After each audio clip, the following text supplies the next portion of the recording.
Now, if you want to add or change your birthday on Twitter or X, maybe it's showing incorrect details. Let's see how to edit it, whether you're using iPhone, Android, or desktop. So for that, let's navigate to your profile, and then you're going to tap over this pen icon or edit profile, whatever is showing on your device. But the rest of the process is exactly the same, so don't worry.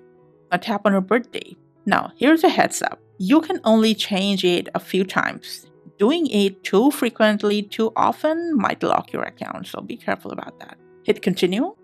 As you can see, first, you're gonna remove the current birthday. Just tap on this red remove button and then hit yes, remove.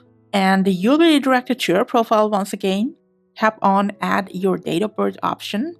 And from here, carefully select the exact month, day, and your birth year. When you're done, hit continue, hit save. You'll get a warning to make sure the data is correct. You can press cancel and go back if you want, but if it's okay, just hit confirm. And that's it. Your birthday is now changed on your X account. Thanks for your time.